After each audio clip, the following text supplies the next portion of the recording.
É um prazer estar com vocês aqui. Você também que está acompanhando de casa, essa câmera aqui.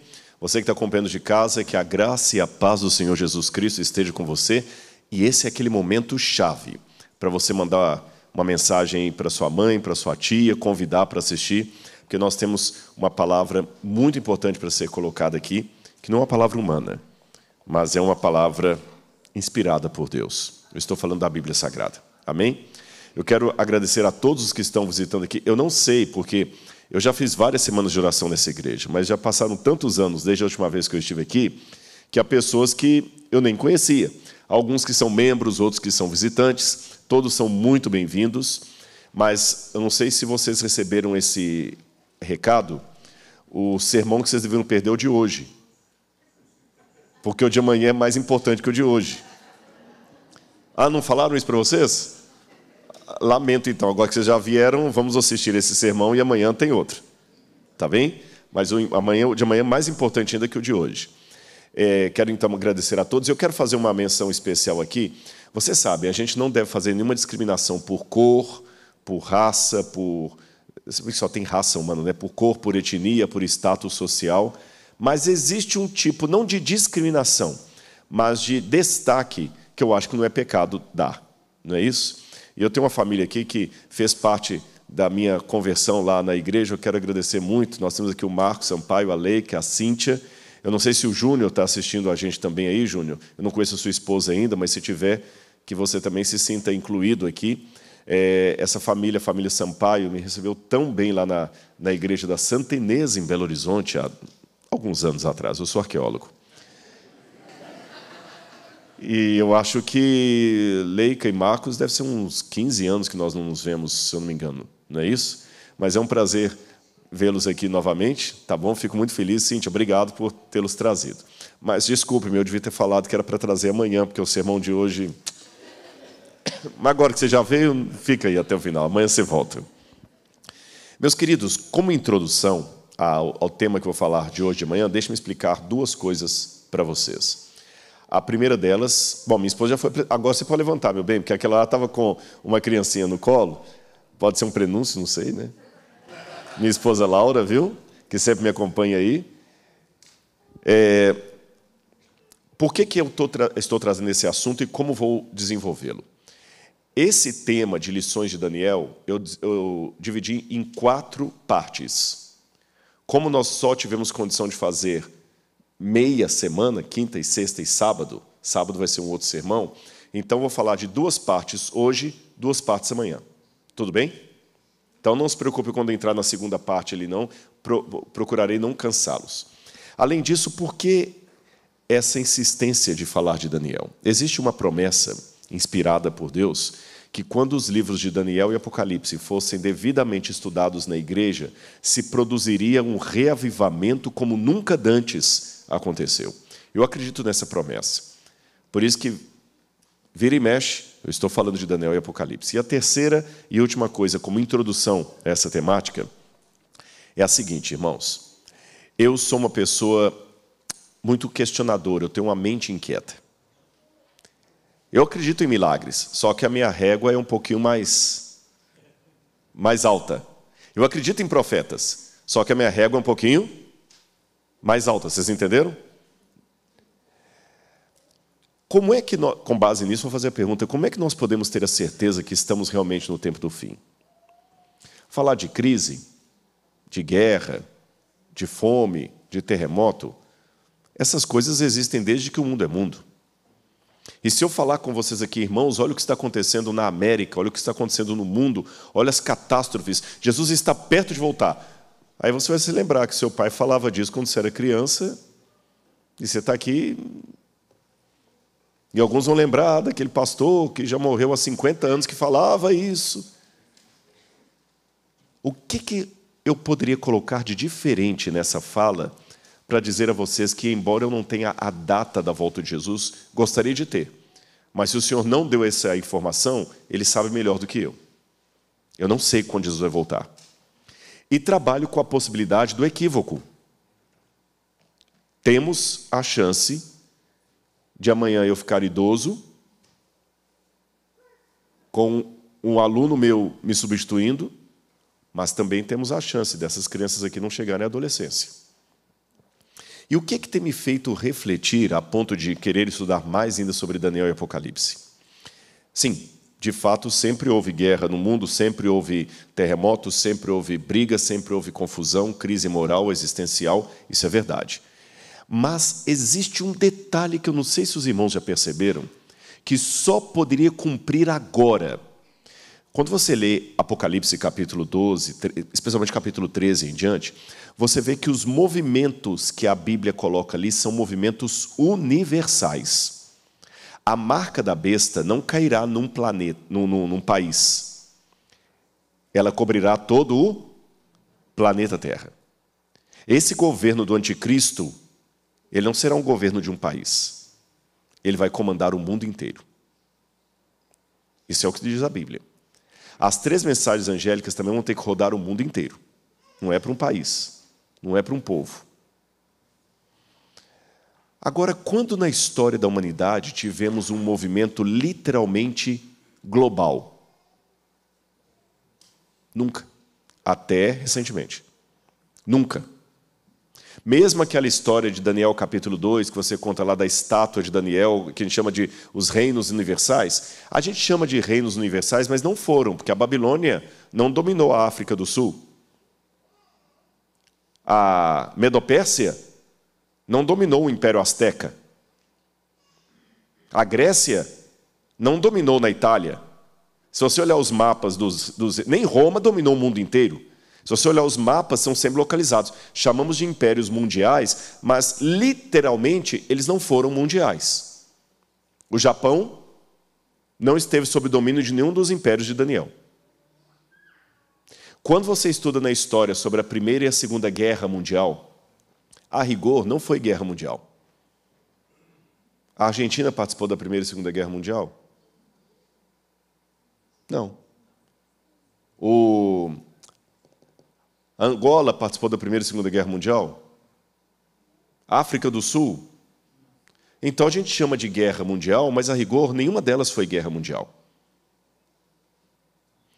A partir do Covid para cá, tivemos o primeiro ensaio de um evento que foi realmente global.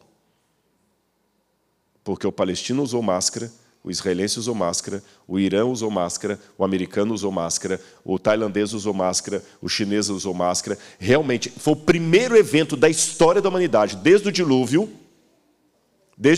até agora, o primeiro evento, eu sei, a morte de Jesus também, como fenômeno, pega toda a humanidade, mas a morte de Jesus, estou falando do evento histórico, foi em Jerusalém, numa cruz. Estou falando de algo que pega o mundo inteiro. Desde o dilúvio, que cobriu o mundo inteiro, até o Covid-19, você não teve nenhum movimento falando isso aqui foi global mesmo, 100% da população ficou envolvida. E a partir do Covid para cá, ou mesmo antes dele, com algumas coisas que estavam se desenhando no mundo, você vê que agora estamos falando de um evento mundial. Já estão falando de uma governança mundial, economia mundial. Isso aqui não é teoria da conspiração, não. Há muita gente boa, que eu digo no sentido de técnico, gente que sabe o que está falando que o mundo vai caminhar para uma globalização. Hoje o mundo precisa de um governo, ou uma governança, se você preferir, que controle coisas que, se não forem controladas em nível mundial, o planeta vai ser destruído. Essas coisas que eu vou mencionar são como crianças hiperativas correndo numa casa cheia de objeto cortante e inflamável. Imagine agora 5 crianças hiperativas, sozinhas, numa casa cheia de objeto cortante e inflamável. O que é que precisa com urgência naquela casa? Respondam. Um adulto, um tutor. Pois o mundo hoje tem essas crianças à solta. Senão elas podem fazer um estrago contra si ou contra os outros. Querem saber quais são essas crianças? Internet. Quem dá uma legislação para a internet em nível mundial? O camarada pode fazer o que ele quiser com você, só hospedar o site dele num outro país onde a legislação não pega, não vai acontecer nada. Tráfico de drogas, armas, e seres humanos. Precisamos de leis não internacionais, leis mundiais. E tem que ter um tutor mundial. Quem controla isso? Economia. A economia hoje, ela é especulativa. Vocês sabem que vocês estão numa ameaça de uma bolha econômica nova na América. Grandes corporações estão vendendo ações. E é tudo muito especulativo. Precisa-se de uma economia mundial, não internacional. Inteligência artificial. Quando ela tiver realmente a quem vai controlar isso aí? E é um perigo a inteligência artificial. Os primeiros passos dela, eu posso pegar o pastor Barroso, colocar o pastor Barroso num vídeo, pregando em árabe e defendendo a guarda do domingo. E é ele, com a voz dele, com tudo dele. Quem controla isso? Imagine o perigo dessa criança Peralta nas mãos de ninguém. E por último, ecologia. Quem controla a ecologia hoje? E a briga futura vai ser pela água. Hoje, os governos estão desenhando um quadro que o mundo precisa de algo universal.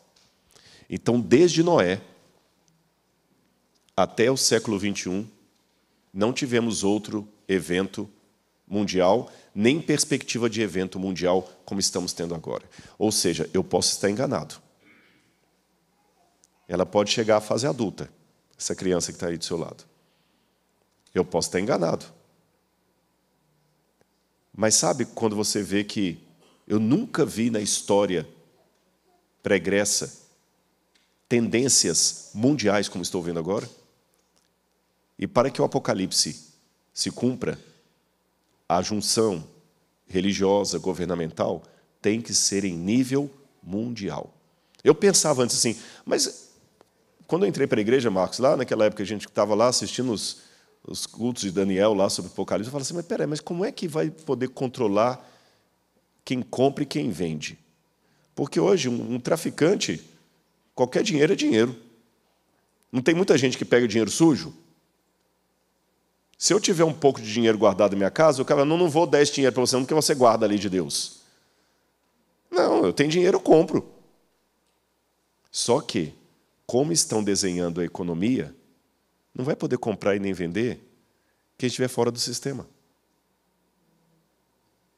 Porque não haverá, por exemplo, emprego para todos no futuro.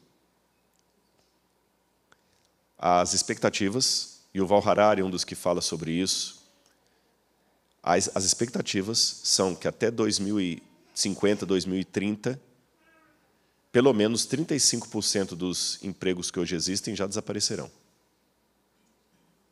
E cada vez mais a inteligência artificial vai substituindo as pessoas. E sabe qual que é a única solução viável que está sendo desenhada até agora? Para que a população não imploda? O governo se torna... Vão continuar tendo as pessoas que ganham dinheiro, não vão deixar de ter os empresários, mas eles sempre vão ter um sócio majoritário, o governo. E o governo vai controlar a economia mundial. E o que ele vai fazer com aquela maioria que não terá emprego? Bom, quando você, seja aqui na América, seja no Brasil, quando você fica doente ou tem um acidente no trabalho que lhe impede de trabalhar, você perde um membro do corpo, qualquer coisa, você fica recebendo uma aposentadoria compulsória do governo. Não é assim? Aqui na América também é. Se você tem o Social Security, não é isso? Você teve está novo ainda para aposentar, mas você teve um problema lá, o governo vai te pagar uma pensão. Da mesma maneira, o governo vai pagar uma pensão para aqueles que não têm emprego. E essa pensão vai ser tirada de quê? Do lucro daqueles 30% que vão trabalhar pelos 70%. E aí vai estar tudo controlado. Como os supermercados agora, alguns que já tem aqui na América, que você não precisa nem de cartão nem nada. Você entra no supermercado, ele já lê o seu rosto, já faz a compra ali. Eu posso estar enganado, repito. Eu não tenho a data da volta de Jesus. Mas que interessante essa novidade na história mundial, que não existia quando eu me tornei um adventista do sétimo dia. Isso é muito interessante. Só para vocês pensarem. Não se alarmarem, não entrarem em desespero, mas analisem os sinais dos tempos. Com parcimônia, com oração, com cautela, com sabedoria. Amém? Aí vocês entendem o porquê de estudar Daniel. Vamos ler Daniel capítulo 1, versículo 1 e 2. Você pode perguntar, Rodrigo, mas eu tenho medo desses tempos, eu tenho medo da perseguição, eu tenho medo do que virá, eu tenho muito medo, o que vai acontecer? E o povo de Deus? E os problemas que eu enfrento? Por que Deus deixa acontecer isso comigo? Se eu sou filho dele, onde é que está Deus? Daniel capítulo 1, versículo 1 e 2 diz assim. Posso ler? Já abriram a Bíblia aí? Ou acessaram? Tem que atualizar, né? No ano 3º do reinado de Jeoaquim, rei de Judá, Nabucodonosor, rei da Babilônia, veio a Jerusalém e a sitiou. O Senhor entregou nas mãos dele Jeoaquim, rei de Judá, e alguns dos utensílios da casa de Deus. Nabucodonosor levou esses utensílios para a terra de Sinar, para o templo do seu Deus, e pôs na casa do tesouro do seu Deus. Se você está enfrentando problemas na vida, fique com a Bíblia aberta e preste atenção nisso aqui. Quando o profeta Daniel escreveu isso, ele estava numa situação de profundo transtorno emocional, mental, humilhação. Foi tirado da casa dele, jovem ainda. Vocês vão ver o que possivelmente aconteceu com Daniel e vocês vão arrepiar o fio do cabelo. O que aconteceu com Daniel, provavelmente? Mas olha como é que Daniel descreve a história do que estava acontecendo com ele. A primeira coisa que me chama a atenção é que Daniel fala assim, no 3º ano do reinado de Jeoaquim, o Senhor entregou a Jeoaquim nas mãos de Nabucodonosor. A primeira coisa que Daniel enfatiza é a soberania de Deus na história. Estamos arrasados, humilhados, mas o Senhor entregou nas mãos. Se o Senhor entregou porque permitiu, o Senhor é Deus. Olha a visão de Daniel sempre da soberania. O Senhor é Deus. Muitos de nós, se fôssemos contar a mesma história, começaríamos na primeira pessoa do singular e reclamando, né? No 3º ano do reinado de Joaquim, eu fui trazido para essa miséria de país aqui, sofrendo. E por que Deus fez isso? A gente tem a tendência a contar, geralmente, começando pelo nosso sofrimento. O relato sempre é, pastor Barroso, eu preciso conversar com você, quem foi? O que fulano fez comigo, pastor? Eu não aceito isso. A história sempre começa com um desabafo pessoal, é a minha dor. A primeira coisa que eu coloco é a minha dor. E eu não sou psicólogo, mas deixe-me dizer para você, quando você coloca a sua dor em primeiro lugar, ela vai ser a primeira coisa da sua vida. As pessoas que mais resolvem os problemas emocionais são aquelas que, mesmo com dor e angústia, se tornam úteis para alguém. Quando você acaricia a dor, ela fica pior ainda. A primeira coisa que Daniel conta não é do seu sofrimento. O Senhor entregou. O Senhor é soberano. A segunda coisa que Daniel conta é o quê? Nabucodonosor levou os utensílios de Deus para a terra de Sinar. A segunda preocupação de Daniel, de novo, não é com a sua dor. É com as coisas do reino. O que aconteceu com o templo. O que você está mais angustiado? Com o fato de Jesus ainda não ter voltado? Ou com o fato de que você perdeu o emprego? Não estou minimizando a sua dor, não. Se você quiser conversar de dor comigo, eu tenho um doutorado na vida disso. Eu sei o que eu já passei. Mas deixe-me ser bíblico com você. Em primeiro lugar, quando descrever qualquer coisa da sua vida, coloque a soberania de Deus. Em segundo lugar, o reino de Deus. O reconhecimento que Deus é soberano e o reino dele é acima dos meus interesses. Buscar em primeiro lugar o reino e sua justiça e as demais coisas vos serão acrescentadas. Só depois de Daniel ter contado essas duas coisas é que ele vai falar da trajetória dele e dos seus companheiros. Mas ele em um momento fala assim, nós estávamos sofrendo. A trajetória que ele conta na perspectiva de como ele teve que ser fiel a Deus. Essa aqui é a colina de Hilá, na Babilônia, no Iraque. Você sabe que até o século XIX, ninguém sabia onde ficava a Babilônia. E o que os críticos da Bíblia diziam é o seguinte, se Babilônia existia, onde é que está esse reino? Ridículo, coisa de crente. Aí alguns que ainda queriam assim favorecer um pouco a Bíblia diziam, não, mas o escritor Heródoto falou da Babilônia. Aí os outros refutavam, não, mas a Babilônia que Heródoto descreveu não existiu. Se existiu alguma Babilônia, foi uma vilazinha fundada por Semíramis. Não tem nada a ver com esse império que a Bíblia apresenta. Mas a Bíblia fala do império da Babilônia. Isso é mito. Até que os beduínos, que são aqueles homens que vivem no deserto, ficavam apontando para essa colina de Hilá e falavam assim, ali é Il-Babil.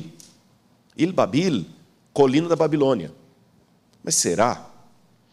Olha uma imagem do início do século XX, mostrando ainda Hilá lá ao fundo, mas nessa época ela já começava a ser escavada. Por quê? Essa foto aí é de 1930, mas ela reporta a história que eu vou contar para vocês. Alguns pesquisadores, como Henry Layard, como Robert Goldwyn, começaram a notar que aqueles beduínos que eu mencionei para vocês construíam as casas deles com pedras que eles tiravam daquela colina. Ele ia lá na colina, abria um buraco, pegava tijolo e construía a casa dele. E se você olhar bem, embaixo de onde o homem está sentado, não sei se eu posso, pessoal da câmera, eu posso descer aqui um pouquinho só para mostrar algo? Ok. Se você olhar bem aqui embaixo, você vai ver inscrições. Eu vou mostrar do outro lado também. Estão vendo aqui, ó? Olha aqui do lado de cá também. Inscrições. Aí eles perguntavam para o beduíno, onde é que você conseguiu essa pedra com essas inscrições? Não, eu tirei lá de Hilá. De Hilá? Daquela montanha? É. Até que Goldwyn, esse cavaleiro aí, Robert Goldwyn é a maneira americana, ele começou a explorar aquele lugar e foi escavando. E quando ele foi escavando, ele encontrou as ruínas da antiga Babilônia. Babilônia começou a ser escavada em 1899 e ela gastou 14 anos para ser escavada. Olha o tanto de coisa que eles encontraram. Imagina a cidade que foi tão gloriosa na época de Nabucodonosor, olha o que virou, um monturo de pedras. E me chama a atenção que quando vai para Isaías capítulo 13, versículo 19,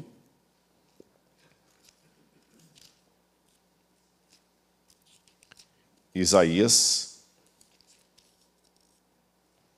capítulo 13, versículo 19, diz assim essa profecia. Olha a profecia de um lado e o cumprimento do outro. Vocês estão percebendo o que eu fiz ali? Sim ou não? Vocês estão vendo a foto com o que Babilônia virou e a profecia escrita no 8º século a.C. sobre o que Babilônia haveria de ser.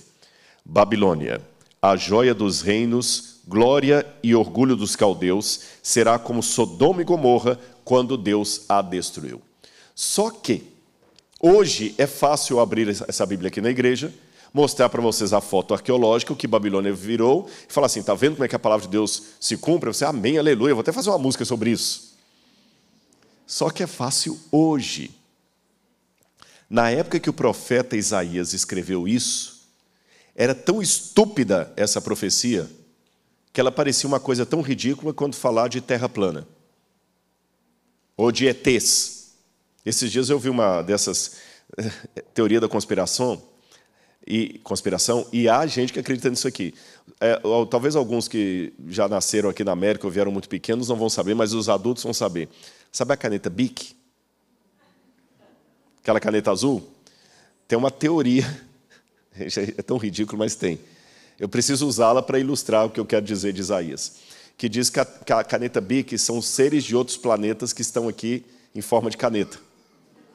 Estão colecionando informações humanas e fazendo um apelo para as pessoas não adquirirem caneta Bic. E o camarada comentando, todo feliz lá, falando assim, não, é verdade, olha, a caneta Bic, você já percebeu em casa que a caneta Bic está ali e de repente ela desaparece? É porque ela está levando informação para o outro planeta. E você já notou que ao mesmo tempo que ela desaparece, com a mesma mágica, de repente aparecem 3? Às vezes não tem nenhum, às vezes aparecem 3. Ela trouxe companheiras para coletar mais informação. Vocês riram, mas saibam que quando o profeta Isaías escreveu que Babilônia, a joia dos reinos, viraria como Sodoma e Gomorra, para os ouvidos da época era algo tão ridículo quanto essa historinha das canetas Bic. Porque Babilônia, gente, só estava crescendo na época de Isaías. Babilônia estava suplantando o maior reino do mundo, que era a Assíria. A Babilônia, na época que Isaías escreveu isso aqui, estava mais ou menos como a China em relação aos Estados Unidos hoje. Entenda os Estados Unidos como sendo a Assíria e a China como sendo a Babilônia. Hoje, está difícil dizer que os Estados Unidos ainda são a maior nação do mundo, porque quem está dominando tudo é a China. Agora imagina se eu disser para você que a China não virará nada, virará pó, e que a China no futuro vai ficar devendo dinheiro para o Paraguai. Vocês riram? Pois foi essa risada que muitos deram na época que Isaías falou isso. A diferença é que eu falar isso aqui é uma grande besteira, porque eu não sou profeta. Mas Isaías era profeta. Aí que vem uma coisa que devemos tomar muito cuidado, que às vezes as profecias de Deus parecem ridículas. Não é sempre que a profecia vai fazer sentido. Aí você pode me perguntar, Rodrigo, então como acadêmico, por que você acredita na profecia, mesmo quando ela não faz sentido? Pela autoridade que Deus já colocou ali. Porque quando um especialista é bom naquilo que ele faz, ele geralmente faz coisas que quem não é da área não vai entender. Concordam comigo? Quando um especialista ele vai fazer uma construção aqui, ele fala assim, olha, faz isso, isso. Não, mas eu sou pastor. Não, pastor, tem que fazer uma viga aqui. Ele sabe o que ele está pedindo. Se ele é bom, e não vai fazer sentido. Você que está lá na polícia. Às vezes eu que sou leigo, não, tem que chegar. Não é assim. A gente tem uma maneira de... Calma que a gente sabe como fazer, você não sabe. Então, Deus já mostrou que a Bíblia é inspirada por Ele. Se ela é inspirada por Ele, Deus é o especialista maior do universo. Ele vai colocar coisas que nós não conseguimos entender. Haverá coisas que Deus fará, assim como os especialistas humanos, que para quem é leigo não faz o menor sentido. Eu vim no avião assistindo um filme de Oppenheimer sobre a bomba atômica. E, gente... Tinha horas ali que ele fala algumas conversas, eu não entendo nada daquilo ali. Tem uma cena em que ele chega com uma fórmula assim, e ele encontra o Einstein. Não sei se aquilo ali, eu vou pesquisar, não sei se aquilo ali é licença poética ou aconteceu. E uma fórmula uma página cheia de cálculo. Ele só, Einstein, temos um problema, eu preciso falar com você, o que é? Quando ele coloca assim, o Einstein toma um susto, como assim, você vai morrer em 3 dias. Tinha algo ali que para mim não faz o menor sentido. Mas eu sei que os dois eram 2 gênios da física. Então, não discuta com um especialista. Saiba que você não sabe tudo. Então, o Rodrigo falar uma coisa aqui, você pode ridicularizar, porque eu não sou profeta. Mas a palavra de Deus é diferente. As pessoas riram quando Isaías falou aquilo. A Babilônia estava crescendo. Eu vou daqui a pouquinho contar a história para vocês. Tinha Nabopolassar, que foi o grande pioneiro que colocou a Babilônia no auge em 612 a.C., e depois dele veio o filho dele, Nabucodonosor. Aqui é uma das fotografias que temos de Nabucodonosor. A pedra que vocês estão vendo à esquerda é a pedra onde tem um desenho de Nabucodonosor erguendo uma torre, que provavelmente é o templo do Entemenac. E o que a outra foto é? É a mesma pedra, só que com computação gráfica fazendo contorno. Tá certo? Eu não sei se vocês conseguem daí ver na pedra original os traços ali do Nabucodonosor, mas estão bem apagados, tem 2.600 anos. Então, para facilitar a visualização, a mesma pedra está do outro lado com o contorno feito em computação gráfica. Então, essa é uma fotografia original de Nabucodonosor. Agora,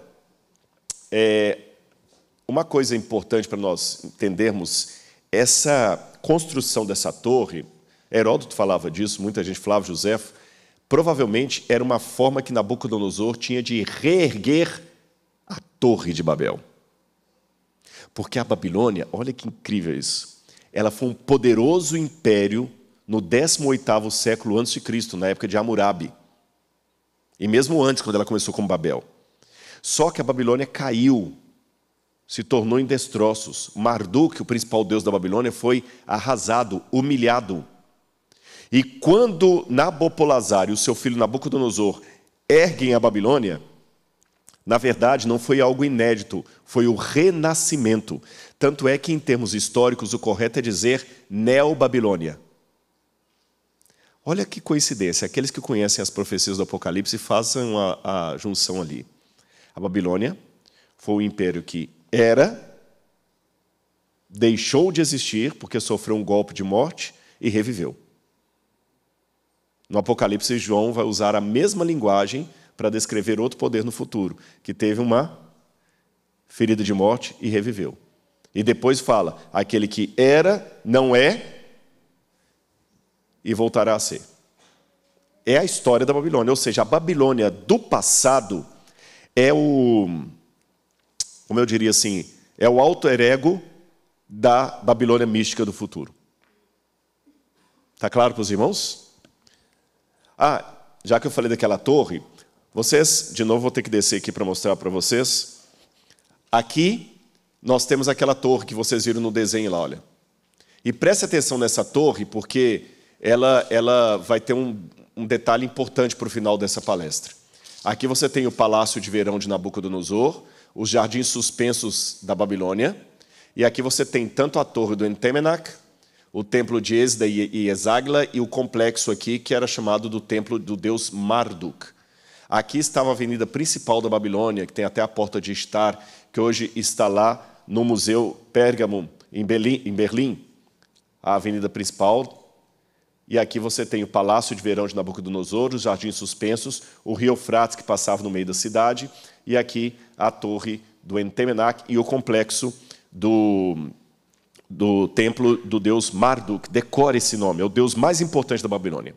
A seta que vocês estão vendo ali é uma foto tirada do Google Earth, de satélite, mostrando as ruínas daquela torre hoje, como estão depois que foram escavadas pelos alemães.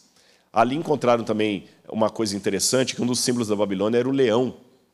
Sempre um leão com asas. Aí você entende por que no livro de Daniel, capítulo 7, o símbolo da Babilônia é um leão com asas.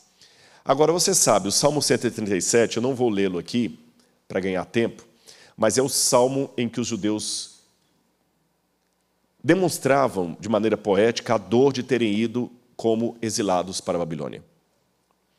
Nos rios da Babilônia nos assentávamos e chorávamos, lembrando-nos de Sião. Nos salgueiros que lá havia, pendurávamos as nossas harpas, e aqueles que nos levaram cativos pediam, cante-nos uma canção da sua terra. Como podemos cantar a canção do Senhor em terra estranha? Que a minha língua se seque na boca, ó Jerusalém, se eu me esquecer de ti. Hoje, se você perguntar para qualquer israelense qual que é uma parte traumática, eles vão falar que é o ataque do Hamas. Mas se você perguntasse antes do ataque do Hamas, qual que é a parte mais trágica da história do povo judeu, eu acho que de cada 10 judeus, 9 vão responder o Holocausto nazista de Adolf Hitler. Porque foi o que mais recente. Porém, se você perguntasse antes disso, mesmo passando pela Inquisição espanhola e tudo mais, antes de Hitler, a parte mais traumática da história dos judeus foi a Babilônia. Foi a Babilônia. A Babilônia foi terrível. Lá em Minas Gerais, a gente tem um provérbio que diz assim, quem se queima com leite quente assopra até iogurte. A Babilônia deu um trauma nos judeus. Pior do que o Egito? Pior do que o Egito. No Egito eles ficaram séculos. Na Babilônia foi 70 anos. Mas foi pior. Por quê? Raciocina. Se você é uma criança órfã que cresce num orfanato com as pessoas batendo em você, te humilhando, é uma dor de trauma, mas você nunca experimentou outra realidade. Você cresceu ali. Agora, se você é hoje um homem formado, pai de família, e é humilhado, e é levado para uma prisão, e fica lá sendo torturado, pisado, é muito mais dolorido. Concordam comigo? Emocionalmente, você já foi um empresário, você já teve alguma coisa. Quando os judeus foram para o Egito, eles eram apenas um clã de Jacó. Quando eles foram para a Babilônia, eles eram um país com capital, com rei, com tudo mais. A humilhação foi muito grande. Então, o que já era ruim ficou pior quando em 587 ou 586 a.C. foi destruído o templo de Jerusalém. E Lamentações, capítulo 1, versículo 1 a 3, Jeremias fala isso, né? Como está deserta a cidade que antes era tão cheia de beleza. Vamos ler essa passagem de Jeremias, vale a pena. Jeremias, capítulo 1, versículos 1 em diante. Jeremias, não, perdão. Lamentações. Eu falei o nome do autor ao invés do nome do livro. Lamentações, capítulo 1, versículo 3 em diante. Deixa-me ver aqui.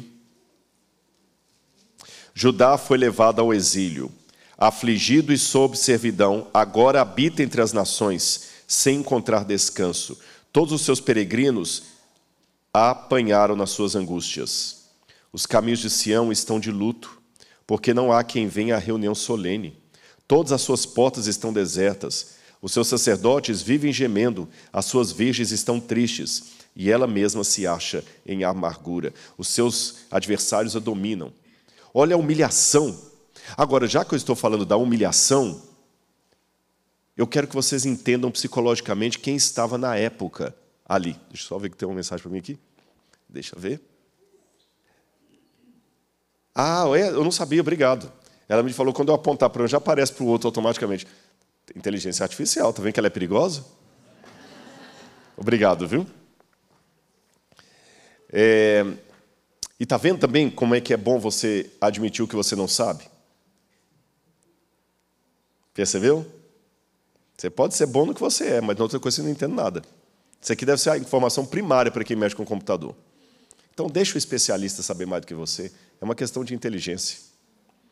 Voltando ao que eu estava dizendo. Imagina a situação. Isaías falou que a Babilônia seria arrasada. Ela só está crescendo, crescendo, crescendo, crescendo. Parece que Isaías não ia cumprir nunca a profecia dele. Para piorar a história, Israel só está fracassando, fracassando, afundando. Aí vai Daniel para a Babilônia, com os companheiros lá, presos. Irmãos, o que significou o cativeiro para Daniel nessa situação? Imagina agora a cabeça de Daniel. Daniel, pela passagem bíblica ali no hebraico, Daniel era um jovem de uns 13 a 15 anos. Um adolescente. Imagina você ser arrancado do seu pai, da sua mãe, da sua casa, de onde você vive, e ser levado para um país estrangeiro, sendo obrigado a comer uma comida que não é a sua, a falar uma língua que não é a sua. E querem piorar a coisa? Quando eu ouvi a primeira vez o que eu vou dizer aqui, eu me assustei. Foi numa aula lá na Universidade Andrews. O professor Jacques Ducan. Estava tendo aula sobre Daniel com Jacques Ducan. Quando ele levantou a possibilidade de Daniel ter sido castrado. Até então eu nunca tinha ouvido falar disso. A gente não pode afirmar, para longe de qualquer questionamento, que isso aconteceu. Mas a possibilidade é muito interessante. Porque, estão vendo esse quadro, esse panorama aí? Isso é da Assíria. A Babilônia copiou muito a moda da Assíria. Vocês estão vendo um homem com barba e asas? Aquele é um lamaço, que seria uma versão assíria do querubim. E ele está do outro lado, ele está de costas, do outro lado você tem um homem bebendo uma tigela, com barba também, percebem? É o rei. Mas você tem mais outros dois homens lá que tem uma diferença. Eles não têm barbas. Eles estão com o rosto rechonchudo. E o que está escrito em linguagem cuneiforme ali é que aqueles homens eram eunucos do rei. E os eunucos do rei eram castrados. Por isso que eles não têm barba.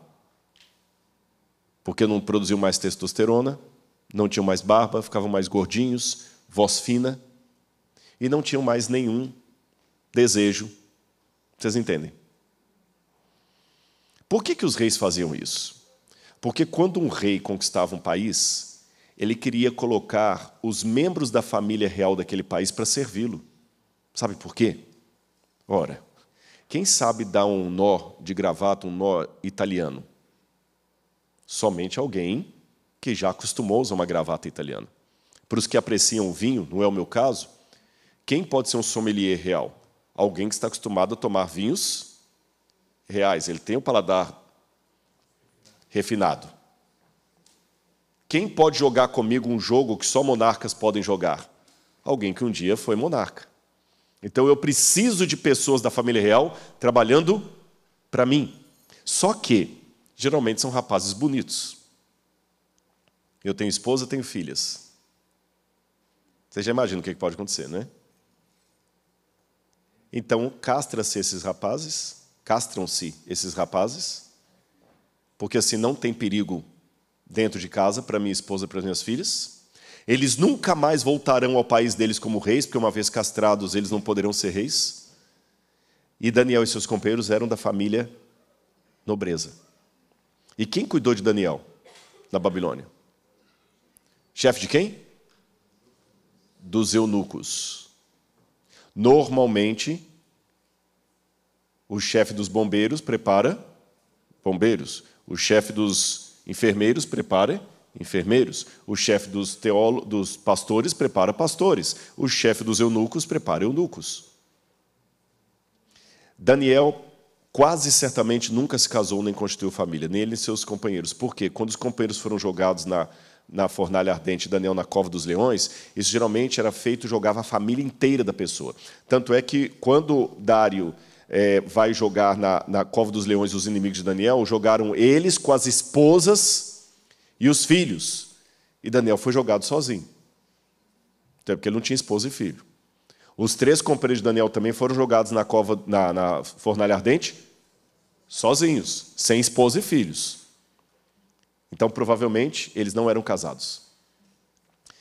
Isaías capítulo 39, verso 7. Isaías 39, verso 7. Olha o que Deus falou para os judeus através do profeta Isaías, o mesmo que falou que a Babilônia viraria como Sodoma e Gomorra. Alguns dos seus próprios filhos, gerados por você, serão levados para serem eunucos no palácio do rei da Babilônia. Eu repito, para ficar bem claro, não é uma certeza absoluta, é uma hipótese, mas que ela tem sua argumentação. Nem o Dr. Jacques Ducan coloca isso como certeza absoluta, mas tem a sua argumentação. Agora, mas eu não quero que você fique preso apenas ao chocante que foi essa informação. Eu quero que você pense agora com outra cabeça. Por que Deus, essa resposta você sabe dar, por que Deus permitiu que os babilônios viessem destruir Jerusalém? Eu quero a resposta. Porque Deus é mau? Deus é sádico? Eles estavam adorando outros deuses. Trocando em miúdos, eles haviam quebrado a aliança. Por isso veio Nabucodonosor. Por isso que a profecia de Isaías se cumpriu. Os filhos foram levados para serem eunucos no palácio do rei da Babilônia. Ótimo. Daniel quebrou a aliança? Daniel adorou outros deuses? Mas ele foi mesmo assim. Até que ponto você está disposto a permanecer no meio do povo de Deus? Você está disposto a permanecer no meio do povo de Deus, mesmo sofrendo as consequências do povo de Deus, sendo que você não fez nada para quebrar a aliança? Ou você vai para a internet agora sair do povo de Deus porque você é santo demais e a igreja já está no estado que não te cabe mais lá dentro? Leia o livro Santificação de Ellen White, tem uma parte interessante, um comentário que ela faz da oração de Daniel, capítulo 9, onde ela fala assim, Daniel se identifica com Israel pecador, porque ele nunca fala, o teu povo pecou, ele fala assim, nós pecamos.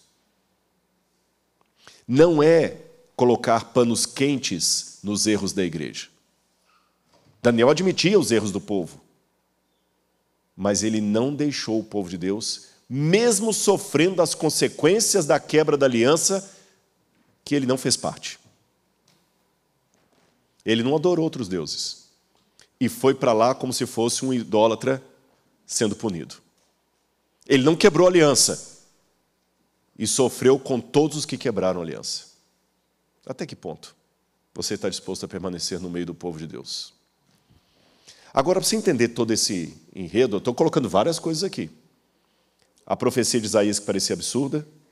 Daniel indo para lá, junto com o povo de Deus. Engraçado, né? Se fosse hoje, será que Daniel ficaria no meio do povo de Deus, sofrendo com o povo de Deus, ou ele ia abrir um site na internet para denunciar o povo de Deus?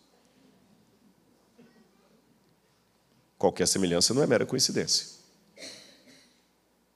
Ele ia ajoelhar no quarto dele e orar pelo povo de Deus, falando: Senhor, nós temos pecado contra ti, Senhor, nós não temos sido a igreja que o Senhor quer. Ou ele ia ficar na internet assim: essa igreja, esse povo, eu não vou lá porque eu sou bom demais para eles.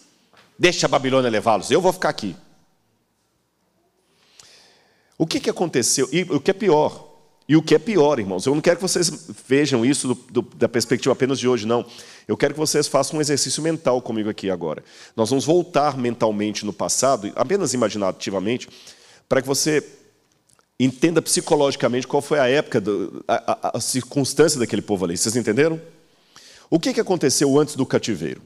Olha lá, eu já falei isso para vocês. Você tinha um grande império chamado Assíria, e a capital da Assíria, Nínive. Você tinha Jerusalém, com um rei pior do que o outro. E você tinha Babilônia, que estava crescendo. Lembra a comparação que eu falei? É como se a Assíria, Nínive, fosse Washington, Babilônia fosse Pequim, e Jerusalém, Brazilian Church. Entenderam? Quem somos nós na fila do pão para competir contra esses dois aí? Só para os irmãos terem noção, eu coloquei um quadro ali. Jerusalém tinha, na época do profeta Isaías ali, Jeremias, etc., Jerusalém tinha 160 acres de tamanho. Nínive tinha 1.640 acres de tamanho. Quem é mais poderoso? É Engenheiro Coelho e Washington. O Engenheiro Coelho é a cidade que eu moro, para matar a saudade da Marli. Quem tem mais poder de fogo? Eu não sei se vocês viram o que eu fiz ali. Estão vendo essa agora que eu aprendi? Vou mostrar só aqui. Estão vendo isso aqui? Jerusalém. Olha o tamanho de Nínive. Muito maior. E os assírios, eles eram implacáveis. A gente tem painéis no Museu Britânico que mostra a especialidade dos assírios de fazer tortura e o orgulho com o qual eles expunham aquilo nos palácios, sabe? Enfeitando assim, olha. Aí nós temos os vários monarcas da Assíria. Você tem Sargão II, antes dele você teve Senaqueribe. Depois de Sargão II, você vai ter, antes dele você teve Salmanasar. Depois de Sargão II, você tem Senaqueribe. Senaqueribe foi um rei implacável. E a Bíblia fala, irmãos, prestem atenção nesse detalhe que é muito interessante, que é uma parte confirmada pela Bíblia e pela literatura secular.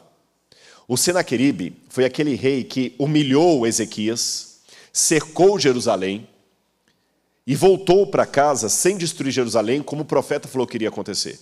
Não tenha medo do rei da Assíria, porque ele vai vir e vai voltar pelo mesmo caminho.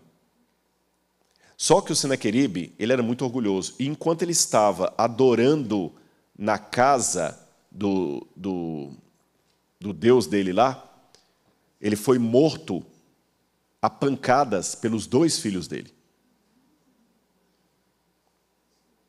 Os 2 filhos dele pegaram as próprias estátuas que ele estava adorando e começaram a matá-lo. Imagina morrer pelos 2 filhos. Aí, como esses 2 filhos foram pegos, foram condenados, quem assumiu o trono da Assíria foi Esarhadon. E enquanto Esarhadon assumiu o comando, a Babilônia, que era apenas uma província da Assíria, estava lá com Nabopolassar assumindo o poder. Só que aí tem uma coisa interessante. Na versão bíblica, sabem por que Senaqueribe morreu na mão dos 2 filhos? Por causa do que ele fez com Jerusalém. Mas sabe qual foi a versão que rolou lá fora? Ele morreu por causa do que ele fez contra Marduk. Quem que era Marduk? O principal deus do Egito? Da Babilônia. O que a Bíblia atribui como sendo uma ação do Deus de Israel, lá fora era uma ação de Marduk. Eu pergunto, eu sei que vocês muitos vieram do trabalho cansados, mas eu queria desenvolver melhor esse assunto. Vocês aguentam mais uns 15 minutos? Posso, tranquilo? Obrigado. Mas sabe, a gente não pode abusar, não, que você começa com um auditório, depois tem um dormitório e termina com um cemitério. Aí depois não volta mais. Não, tudo na igreja que é muito comprido não dá certo. Uma vez lá em Belo Horizonte, Roça Grande, Marcos, você já me levou para pregar lá. Uma vez tinha um irmão pregando lá, né, e foi fazer uma oração comprida. Aí um outro falou assim, enquanto o irmão termina a oração dele, vamos ficar em pé e cantar o hino 522 aqui. Vamos recapitular o que eu falei, para ficar bem didático? Reis da Assíria, estava cada um bonitinho, um depois do outro. Você tem lá, né, Sargão II, depois de Sargão II vem Senaqueribe.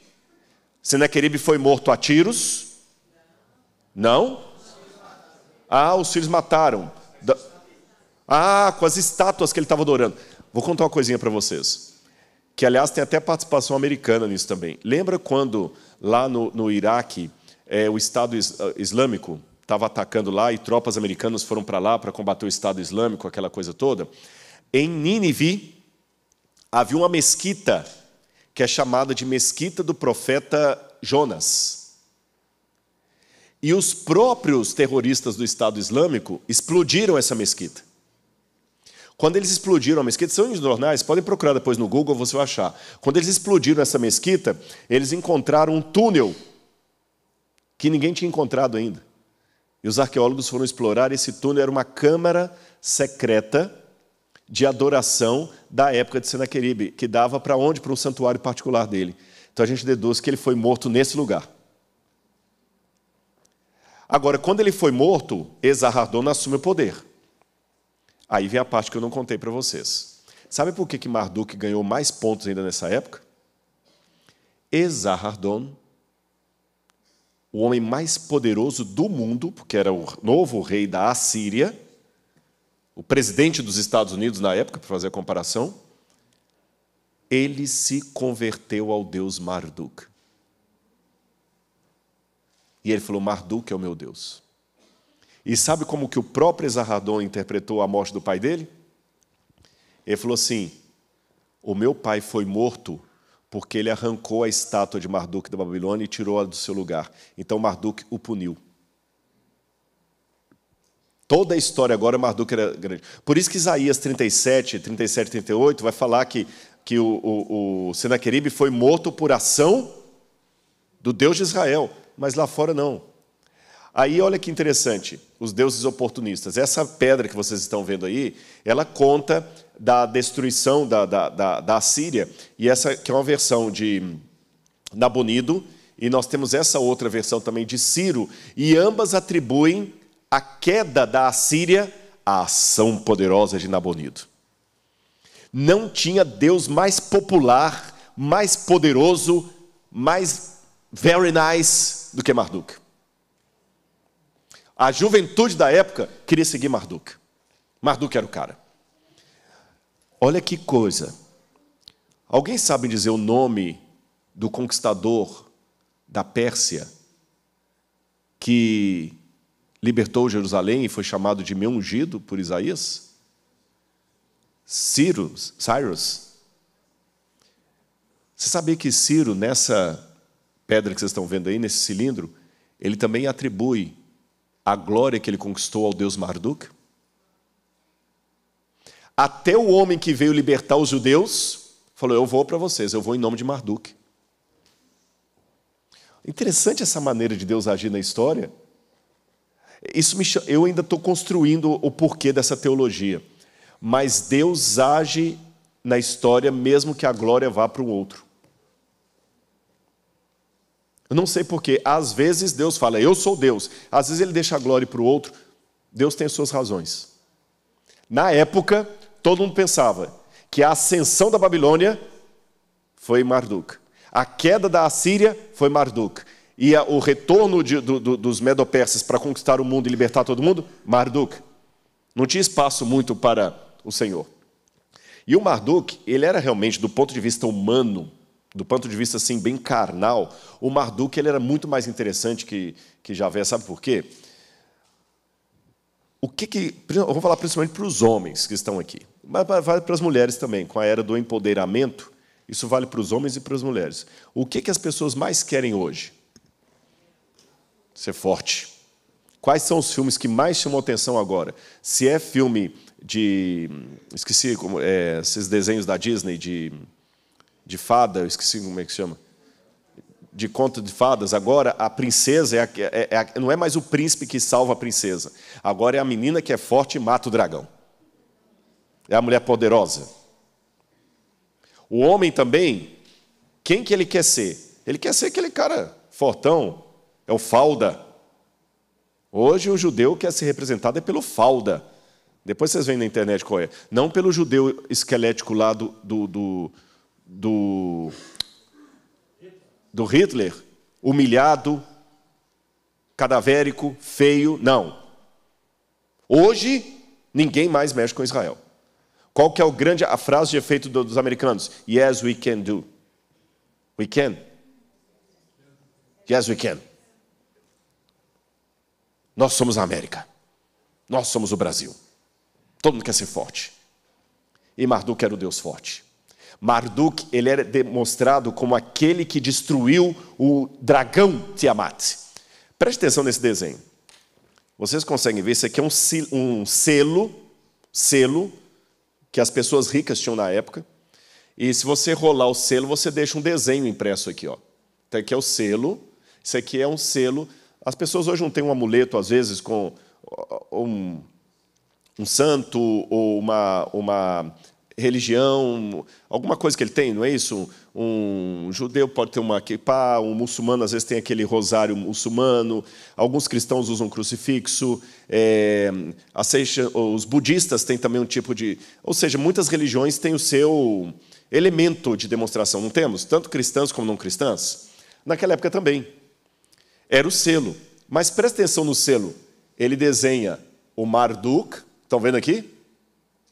O Marduk, ele está segurando na mão um anzol. E eu não sei se o desenho está claro para vocês verem, mas embaixo do pé dele aqui, sendo pescado com o anzol, está a cabeça do dragão Tiamat. Tiamat era ao mesmo tempo um dragão e uma serpente do mar. Símbolo do mal. Vocês conseguem ver ele com está muito pequeno, né? Eu vou deixar o PowerPoint depois aí, se a igreja tiver um jeito de colocar isso para vocês. Olha, eu vou mostrar aqui no desenho. Aqui, ó. Ele está com a mão aqui erguida e tem duas cordas aqui. Ó. E aqui é um anzol.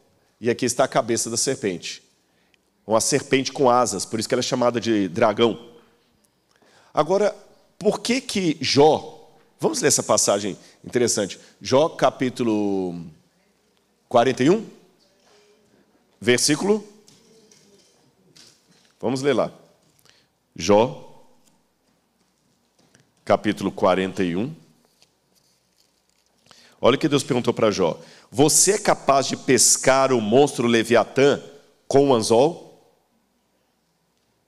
A resposta óbvia, não, Jó, você não é capaz. Na época, a coisa mais difícil do universo era pescar o Leviatã com um anzol. E o Marduk era o cara que fazia isso. Olha a propaganda dele. Aí, como eu falei, o rei da Assíria se converte a esse Marduk. Eu vou ler para os irmãos aqui uma coisa interessante, porque nesse slide anterior aqui, o que o Esarhaddon faz? Ele coloca um decreto onde ele começa a reconstruir estátuas para Marduk e para os deuses da Babilônia, porque ele se converteu. Entenderam? Agora, olhem o que está escrito nessa estela aqui, nessa pedra, e depois eu comparar com Isaías. Olha o que o Marduk falou. Marduk não, desculpa, o Esarhaddon, o rei. Estão entendendo? O rei se converte e agora, como forma da sua devoção ao deus Marduk, ele começa a fazer estátuas para homenagear os deuses. E ele escreve assim, ó. De quem é o direito, ó grande deuses, de criar deuses e deusas em um lugar onde o homem não ousa invadir? Essa tarefa de reforma das estátuas que vocês constantemente me atribuem pelo oráculo é difícil. A confecção de imagens de deuses e deusas é seu direito, está em suas mãos. Então eu imploro a vocês, criem os deuses, dotem os artesãos habilidosos que vocês encomendaram para complementar essa tarefa com um entendimento tão elevado quanto Ea, o seu Criador. Ea é o nome de um deus também. Ensine-lhes habilidades por meio de sua palavra exaltada. fazer com que todo o seu trabalho seja bem sucedido através da arte de Nishku, outro nome para Eia. Quando isso aí foi propagado, agora você entende por que Isaías escreveu o que ele escreveu. Com quem vocês querem comparar Deus? Com que imagens vocês o podem confrontar? Quanto à imagem, essa é moldada pelo artífice, depois o ourives a reveste de ouro e forja correntes de prata para ela. Será que vocês não sabem? Será que vocês não ouviram? Será que isso não lhes foi anunciado desde o início? Vocês não entenderam isso desde a fundação do mundo? Vocês não atentaram para os fundamentos da terra? Com quem vocês vão me comparar? A quem eu serei igual? A mensagem de Isaías, irmãos, é uma refutação à propaganda da época. Vocês estão notando o que a arqueologia faz? Você só pensa na arqueologia para confirmar as histórias da Bíblia. A arqueologia, ela coloca o contexto, porque eu tenho a palavra do profeta. Pela arqueologia, eu descubro a palavra do falso profeta. Aqui ele estava respondendo. Mas os inimigos sempre prosperando. Esse selo aí mostra como é que Senaqueribe humilhou Ezequias, como é que Jerusalém estava cada vez pior, mais humilhações, mais humilhações. Por isso que, olha lá, outro selo mostrando Marduk pisando em cima da serpente, do dragão. Aí Isaías fala, no futuro o Senhor é que esmagará a serpente do mar. Vamos ler esse texto de Isaías, Isaías 27, versículo 1 e 2. Naquele dia, com a sua espada terrível, grande e forte, o Senhor castigará o Leviatã, a serpente veloz, o Leviatã, serpente sinuosa. Ele matará o monstro que está no mar. Naquele dia, o Senhor dirá, cantem a respeito da vinha deliciosa. Olha a ênfase de Isaías, é o futuro. Vocês, judeus, estão muito preocupados com o presente, mas no futuro é o Senhor que vai vencer. Aí vocês sabem, o profeta Jeremias falou, já que vocês estão tanto apaixonados por Marduk, Deus vai trazer uma profecia para vocês. Qual foi a profecia de Jeremias? O povo de Israel vai ficar quanto tempo na Babilônia? Aí eu vou terminar minha palestra com essa informação aqui.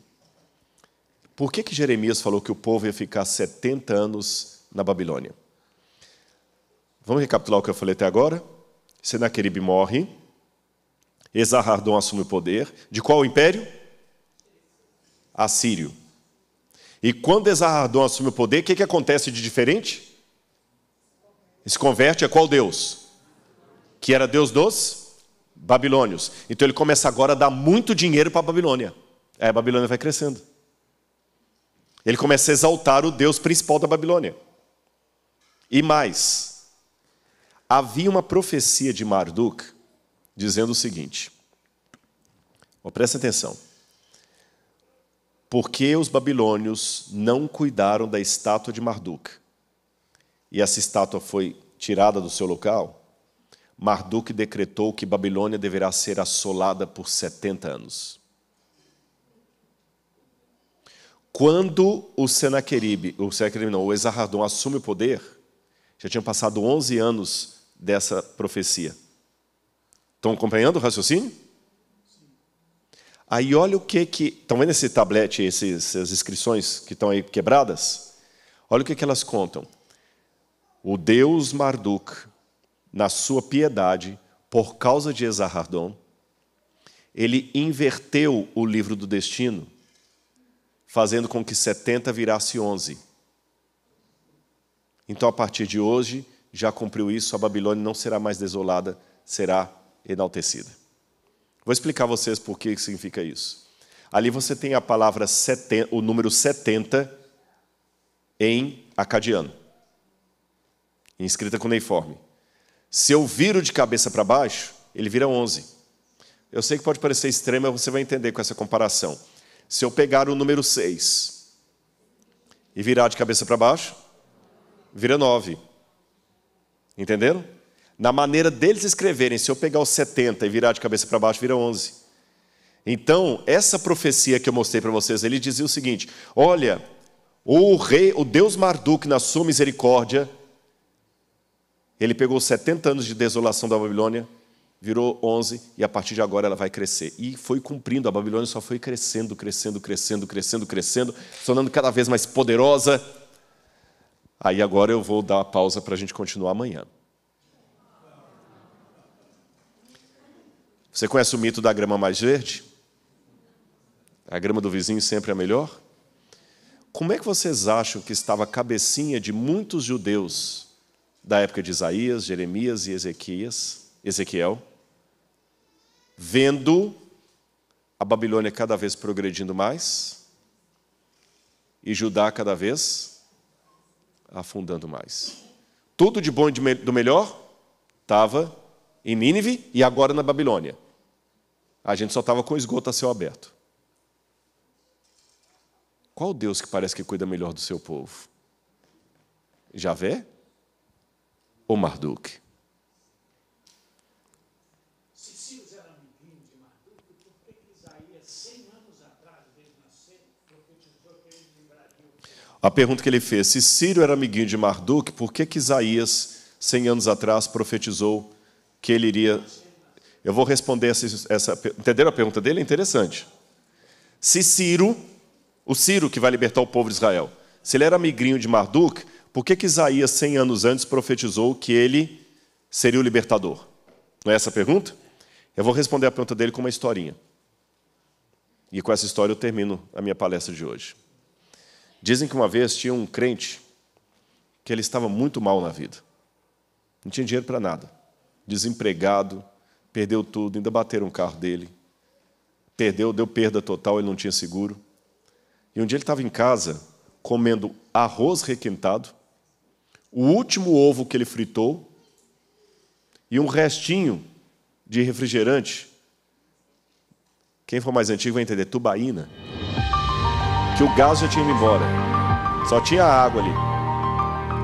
E ele, naquela tristeza toda, ele ouvindo um programa de rádio. E o locutor tinha um programa chamado Alguém Ajuda Alguém. E ele comendo e ouvindo o programa. Você está ligadinho aqui na Rádio Pum Pereré com a voz do Brejo. Você liga para a gente aqui, 226-5266, e você vai ganhar agora um CD. E você que está passando por algum problema, aqui é o nosso programa Alguém Ajuda Alguém. Você vai ligar agora para a rádio, a gente vai contar o seu problema no ar, e se alguém que estiver ouvindo quiser lhe ajudar, a nossa rádio fará essa aproximação. Ligue para a gente, ligue agora. Aí ele, crente, pegou os últimos créditos do celular dele e ligou para a rádio. E puseram no ar. E ele falou assim: olha, moço, eu sou crente, eu creio em Deus, estou com minha Bíblia aberta aqui, mas minha vida não está fácil. Está assim, assim, assim, assim. O locutor: não, meu amigo, mas não desanime, você é um homem de fé, então tenha fé. Olha, gente, se alguém está ouvindo agora o problema do fulano de tal, ligue para a gente aqui, né? Não vamos ajudar o fulano, ele é um homem de fé, mas por alguma razão está sendo provado. Do outro lado da cidade, havia um satanista ouvindo a rádio. O satanista ouviu e falou: é hoje que eu vou fazer uma boa, uma piada com esse crente. Eu gosto de pegar esses cristãos assim, eu vou levar uma bela de uma cesta básica para ele, ainda vou dar um cheque para ele de dinheiro e vou falar que foi Satanás que mandou. Eu quero ver se ele vai receber. Ligou para a rádio. Qual que é o endereço do rapaz que está precisando de problema? Está passando por problema? Ah, esse? Pode deixar que eu vou lá. Obrigado. O satanista foi num supermercado, comprou um... Não, fez tudo que você pode imaginar. Mas tudo do bom e do melhor mesmo. Uns 3 carrinhos cheios. Ainda fez um cheque lá com uma quantia gorda. E falou: pronto, agora eu vou chegar na casa e vou entregar tudo. Depois vou falar assim: olha, foi Satanás que mandou, você vai receber? Eu quero ver o que ele vai dizer. Parou aquele carro lá, bateu palma, que nem campainha, coitado tinha. Ele saiu. Eu vim aqui trazer sua cesta básica. Obrigado, como Deus é bom, meu irmão, estou precisando mesmo. Eu te ajudo a levar. Não, eu mesmo não, vou te ajudar. Vamos botar tudo lá dentro. Ele vai dar o bote na hora certa, né? Colocou tudo lá dentro da sala. Ainda tem mais uma coisa ainda, meu amigo. Tá feliz? Estou muito feliz. Como Deus é bom, obrigado, Deus. E o satanista só dando uma risadinha, né? Para compensar, ainda vou te dar um cheque bem gordo. Está aqui, ó. Ó o portador. Vai lá e troque. Você vai dar uns 4 meses aí, tranquilo. Ai, que bom, muito obrigado. Como Deus é bom. Obrigado, não, peraí, antes de eu ir embora. Você não vai me perguntar quem foi que te mandou tudo isso aí? Aí o crente respondeu assim: não, não vou não. Por quê? Ah, porque quando Jeová manda, até o diabo obedece. Essa é a resposta à sua pergunta. Você entendeu? Ou seja, Deus usa... dá o telefone dessa rádio, viu? Ainda bem que você não pediu o telefone do satanista. Mas com essa ilustração, eu respondo a sua pergunta. O que a Bíblia quer mostrar, e aí eu volto para o início da pregação. Como é que Daniel descreve a história? O Senhor lhe entregou nas mãos. Leve isso para casa hoje. Eu não quero minimizar a sua dor, seu sofrimento. Primeiro, porque eu respeito você. Segundo, porque eu tenho espelho em casa e eu tenho biografia. Eu sei o que é sentir dor. Eu posso não estar tendo a sua dor, mas dor é dor. Você está com uma enxaqueca tremenda, eu tenho uma dor de dente terrível, eu posso falar, eu te entendo. Ah, mas você não tem a dor de cabeça, mas eu tenho uma dor de dente. Dor é dor. Vocês entenderam? Então eu respeito a sua dor. Mas vamos seguir o exemplo de Daniel. Quando você falar da sua dor, do seu problema, qualquer coisa, em primeiro lugar, a soberania de Deus. Mesmo que você não entenda, mesmo que ela não fizer sentido nenhum, soberania de Deus. Em segundo lugar, as coisas de Deus. Terceiro lugar, a sua biografia. Ou, como disse Jesus, as demais coisas vos serão acrescentadas. Porque quando o Senhor manda, até o capeta obedece. Tá bom? Que Deus abençoe vocês. Amanhã nós vamos terminar esse assunto, onde eu vou contar como é que o culto de Marduk foi chegando aos pouquinhos para os hebreus, e vou revelar uma coisa interessante. Vocês viram que a profecia dos 70 anos, originalmente, não foi de Jeremias, né? Deus inspirou Jeremias. Mas vocês estão percebendo que a profecia de Jeremias, na verdade, é uma resposta a uma outra profecia da Babilônia. Por que os 70 anos de desolação da Babilônia acabou virando para os habitantes de Jerusalém? Esse será o assunto de amanhã, e você vai aprender mais sobre Daniel. Vamos ficar de pé e fazer a oração final?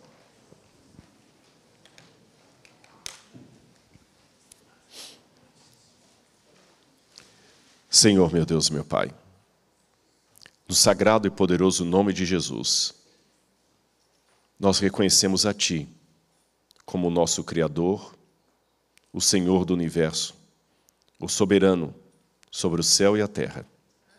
Tudo pertence a Ti, Senhor. Nós Te louvamos por quem Tu és e pelo que Tu fazes.